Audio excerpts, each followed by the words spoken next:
Hello students, तो हम start करने जा रहे हैं chapter number 9 in pulse Arihant economy for UPSC prelims. तो ये चैप्टर नंबर 9 है। इससे पहले मैंने 8 चैप्टर कंप्लीट करा दिए हैं इस बुक से आपको पूरा समझा के। आप इस बुक को खरीदें या मेरे साथ पढ़ते हुए चलें। तो अभी मैं आपको इंट्रोडक्शन देती हूँ फाइनेंशियल मार्केट्स का, और बहुत इंपॉर्टेंट चैप्टर है ये। इससे आपको इकोनॉमिक्स की सभी माइनर टू माइनर टर्म्स आपको समझ में आ जाएंगी। तो देखिए, फाइनेंशियल मार्केट्स में हम सबसे पहले पढ़ेंगे मीनिंग के बारे में कि फाइनेंशियल मार्केट का मतलब क्या है, ओवरऑल वर्किंग क्या है फाइनेंशियल सेक्टर की, किस तरीके से वर्क करते हैं फाइनेंशियल सेक्टर, स्ट्रक्चर क्या है फाइनेंशियल मार्केट का, मनी मार्केट के बारे में। फाइनेंशियल मार्केट के दो टाइप्स होते हैं, money market and capital market. तो मनी मार्केट में हम पढ़ेंगे treasury bills, cash management bills, call money market, certificate of deposits और commercial papers and commercial bills. ये शॉर्ट टर्म के लिए होती है money market. Capital market for long term, तो ये है debt based versus equity based financing, primary versus secondary market, debt based instruments. Debt based instruments में हम पढ़ेंगे dated securities, bonds versus debentures, convertible versus non convertible debentures, external commercial borrowings, types of bonds. इसके बाद हम पढ़ेंगे equity instruments के बारे में, that is equity versus preference shares and primary market, secondary market. Then we will study other instruments. Other instruments में आते हैं P notes, that is called promissory notes and chit funds, Nidhi companies, AIFs, credit default swaps, angel investor versus venture capital versus private equity and credit rating agency के बारे में। तो ये है introduction. चलिए हम स्टार्ट करते हैं मीनिंग से। देखिए, ये है मीनिंग फाइनेंशियल मार्केट की। तो फाइनेंशियल मार्केट एक ऐसा प्लेटफॉर्म होता है या एक ऐसा सिस्टम होता है जहाँ पे जितने भी इंडिविजुअल्स हैं, बिजनेस हैं, गवर्नमेंट हैं, वो बाय कर सकते हैं या सेल कर सकते हैं फाइनेंशियल इंस्ट्रूमेंट को। फाइनेंशियल इंस्ट्रूमेंट क्या होते हैं, जैसे कि stocks, bonds, currencies, commodities and derivatives. लेकिन मैं इससे पहले आपको एक सिंपल मीनिंग बता देती हूँ। देखिए, फाइनेंशियल मार्केट एक ऐसी मार्केट है जहाँ पे जिसके पास मनी ज़्यादा है तो वो इन्वेस्ट करेगा, और जिसके पास मनी कम है, जिसको मनी की ज़रूरत है अपने किसी बिजनेस में इन्वेस्टमेंट के लिए, तो जिनके पास मनी सरप्लस में है वो उनसे वो मनी ले लेगा। लेकिन इन सब के लिए एक बीच में एक मार्केट चाहिए ना, तो वही होती है फाइनेंशियल मार्केट। जे किसी न किसी सिक्योरिटी, कोई पेपर, कोई एसेट, किसी भी चीज़ को सिक्योरिटी के रूप में रख के ये की जाती है। तो फाइनेंशियल मार्केट को डिफाइन किया जा सकता है कि एक ट्रांसमिशन मैकेनिज्म है, यानी कि जहाँ पे ट्रांसमिशन किया जाता है फंड का, किसके बीच में, इन्वेस्टर के बीच में। इन्वेस्टर्स को लेंडर्स कहते हैं, यानी कि जो पैसा देते हैं, एंड द बोरोअर्स, और जो उधार लेते हैं, जो पैसा ले लेते हैं, through which fund transfer is facilitated. किसके बीच में, बोरोअर्स और इन्वेस्टर्स के बीच में, यानी कि जो पैसा दे रहा है और एक पैसा ले रहा है, तो उनके बीच का जो ट्रांसमिशन किया जाता है फंड का, that is called financial market. तो कैसे होता है, देखिए, ये है लेंडर्स यानी कि जिनके पास पैसा है। जैसे कि आपके पास पैसे हैं ज़्यादा और ये आपको कहीं इन्वेस्टमेंट करने हैं, तो आप एक फाइनेंशियल इंटरमीडियरीज़ के पास जाएंगे। ये फाइनेंशियल इंटरमीडियरीज बैंक्स भी हो सकते हैं, म्यूचुअल फंड्स भी हो सकते हैं, पेंशन फंड्स भी हो सकते हैं। तो आप यहाँ जाएंगे और इनसे कहेंगे कि मेरे को कहीं पैसे इन्वेस्टमेंट करना है, तो कहाँ करूँ। तो ये देखेंगे कहीं बोरोअर जिसको पैसे की ज़रूरत होती है, तो फाइनेंशियल इंटरमीडियरीज बोरोअर्स को देखेंगे। और बोरोअर्स कौन होते हैं, ये होते हैं जिनके पास पैसे की कमी होती है, हैविंग फंड्स डेफिसिट, यानी कि पॉपुलेशन, या जिनके पास सरप्लस फंड्स होते हैं। तो जिनके पास पैसे की कमी होती है वो पॉपुलेशन, और जिनके पास सरप्लस फंड होते हैं वो होते हैं लेंडर्स। तो इनके पास वो पैसा चला जाएगा। ये लेंडर का फाइनेंशियल इंस्ट्रूमेंट से मिला। फाइनेंशियल इंस्ट्रूमेंट्स बोरोअर्स को देखेंगे जिनके पास पैसे की कमी है, और यही पैसा फिर बाद में इस तरीके से लेंडर्स के पास आ जाएगा। तो मनी फ्लो करती है from the surplus sector to the deficit sector. ये क्या होता है, जब जिसके पास ज़्यादा पैसा है वहाँ से फ्लो करके डेफिसिट के पास आई, और जब इनके पास ज़्यादा हो गया तो अगेन लेंडर के पास की मनी पहुँच जाती है। तो अब देखेंगे ओवरऑल वर्किंग क्या है, देखिए फाइनेंशियल सेक्टर की। तो लेंडर्स, ये है लेंडर्स।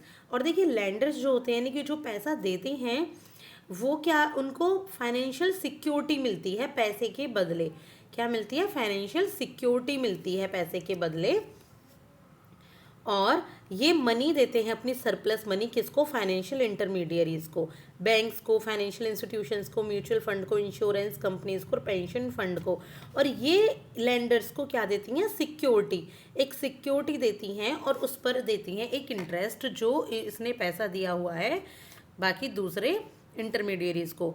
अब फाइनेंशियल सिक्योरिटीज इश्यू की जाती हैं किसके द्वारा, बोरोवर्स के द्वारा, थ्रू द इंटरमीडियरीज। ये इंटरमीडियरीज फाइनेंशियल सिक्योरिटीज कहाँ से लाएंगे, उससे लाएंगे जिसको ये पैसा दे रहे हैं, यानी कि बोरोवर से। बोरोवर्स कुछ ना कुछ सिक्योरिटी इनको देगा, जैसे कि शेयर्स के रूप में, इक्विटी के रूप में, या फिर किसी एसेट के रूप में। और इसी पैसे को, ये हो गई आपकी देखिए डिपॉजिट टेबल्स, ये होते हैं आपके फाइनेंशियल सिक्योरिटीज़। और ये फाइनेंशियल मार्केट में पहुंचती हैं। This is called money market, stock market, bond market, derivative markets, forex markets और कमोडिटी मार्केट, जो बोरोवर्स के पास से जाती हैं। तो ये जो फंड्स होता है ये पहुंच जाता है सीधा बोरोवर के, यानी कि बोरोवर फाइनेंशियल सिक्योरिटी देते हैं और ये जो लेंडर्स से लिया हुआ फंड है ये पहुंच जाता है बोरोवर्स के पास में। तो इस तरीके से ओवरऑल वर्किंग होती है फाइनेंशियल सेक्टर की। अब देखेंगे फाइनेंशियल मार्केट। तो कि फाइनेंशियल मार्केट के कुछ इंपॉर्टेंट फंक्शंस हैं एक इकोनॉमी में। क्या क्या है वो इंपॉर्टेंट फंक्शंस, यानी कि जैसे काम कर रही है तो क्या किस तरीके से काम कर रही है और क्या इससे फ़ायदा पहुंच रहा है इकोनॉमी में।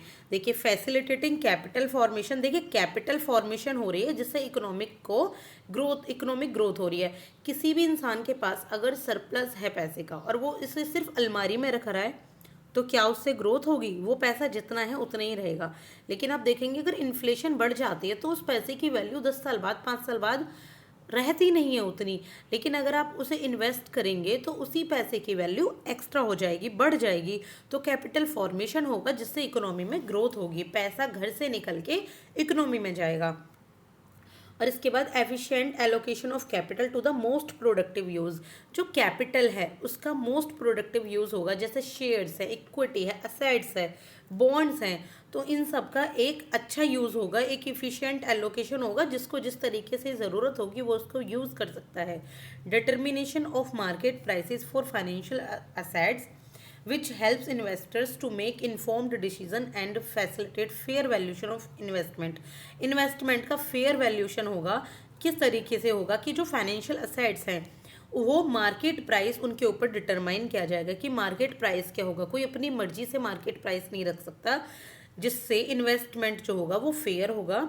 और एनहेंस होगा किसका, लिक्विडिटी का, लिक्विडिटी ऑफ फाइनेंशियल असेट्स का, यानी कि जो भी फाइनेंशियल असेट्स है इन्वेस्टर के पास तो उनके ऊपर लिक्विडिटी आएगी, उनको कोई खरीद सकता है, कोई यूज़ कर सकता है, कोई बेच सकता है। और wealth accumulation of individuals institution, जो भी किसी इंडिविजुअल इंस्टीट्यूशन है कोई भी, उनकी वेल्थ बढ़ेगी। देखिए वेल्थ ही बढ़ेगी, आप कहीं 50,000 लगा रहे हैं और उसके बदले आपको 80,000 मिलते हैं कुछ टाइम के बाद इन्वेस्टमेंट करने के बाद, तो उसमें आपकी वेल्थ इंक्रीज हो रही है, ना कि वो न्यूट्रल वेल्थ है। तो इस तरीके से फाइनेंशियल मार्केट फंक्शंस फॉलो करती है। नाउ हम पढ़ेंगे स्ट्रक्चर क्या है। देखिए फाइनेंशियल मार्केट का तो ये 2 टाइप से वर्क करती है। First is money market, second is capital market. Money market short term fund होते हैं जिनका मैच्योरिटी पीरियड 1 साल से कम होता है, यानी कि 1 साल से कम में ही आप इनको जो आपने इन्वेस्टमेंट किया है उसके बदले आप कैश ले सकते हैं। Funds raised for short term needs, short term के लिए फंड रेज किया जाता है इसमें, जैसे कि वर्किंग कैपिटल रिक्वायरमेंट होती है या कैश फ्लो मिसमैच होता है, बैंकों को या किसी को कैश चाहिए तो उसके फ्लो में मिसमैच होता है तो फंड ले लिया जाता है मनी मार्केट से शॉर्ट टर्म के लिए। इसमें लेसर रिस्क होता है, कैपिटल मार्केट से कम रिस्क होता है।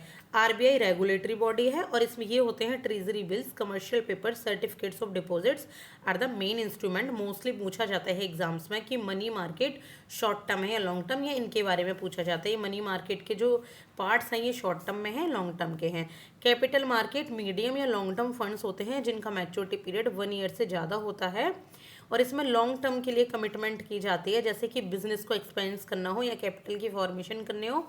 हाई रिस्क होता है क्योंकि लंबे समय के लिए सेबी रेगुलेटर है, याद रखिएगा the most important, capital market में सेबी रेगुलेटर होती है ना कि RBI. Equity, share, debentures, bonds ये मेन इंस्ट्रूमेंट है। नेक्स्ट हम पढ़ेंगे instrument of money market. Thank you so much.